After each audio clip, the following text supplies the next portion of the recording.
Hi, it's me again with Corel Draw Tips and Tricks, and a new friend of mine just asked for this file I met the other day. This is a picture frame holder, and I thought, this thing is 4 inches.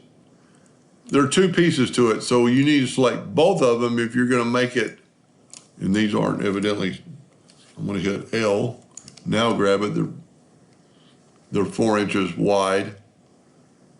And let's say we're going to make it 3.5.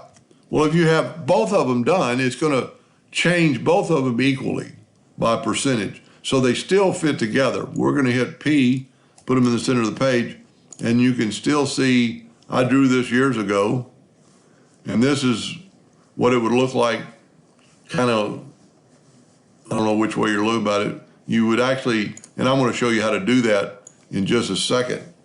But what we're going to do, instead of me walking out to my shop in the heat, I decided I've got it on my Corel Draw file share page under Files.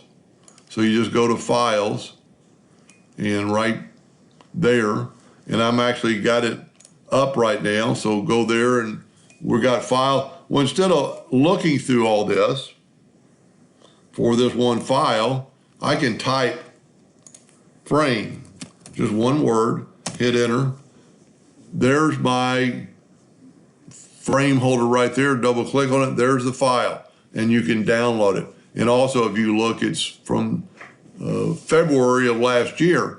So if you were in Files, and I'm going to tell you it was in February, you could go down to February of last year. And let's just go and see if it's there. There's February of last year. There's the frame holder. So that's how you find stuff. But I thought I'd kind of show, I showed how to make it a new size. So one more time before I forget, it's Corel Draw one word file share. This is what it's going to look like on a frame. So we've got a frame, we're going to bring it in the picture.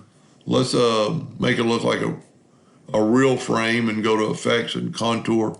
And we're going to contour just one step to the inside of 1 inch. Let's make it 2 inches. And then, so there's your outside of your frame, your back of your frame. You're going to take this piece first. I'm going to get these off the page.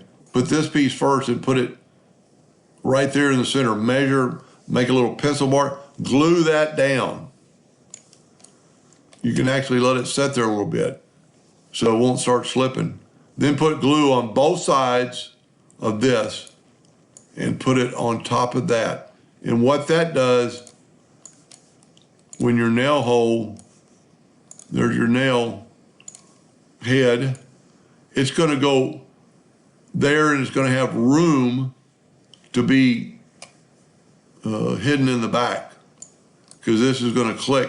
And so I've made it where that's pretty much the center and it'll hang. But you can make it any size you want.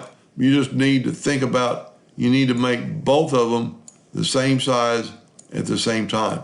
Let's make this thing 5 inches. Now see, we're getting 3.509. I'm going to hit L, and now they're 3.5. That'll line them up. We're going to, with this lot, we're going to make it a 6-inch one, a monster. It still fits together because we did it equally. I hope that helped a little bit. Thank you for watching.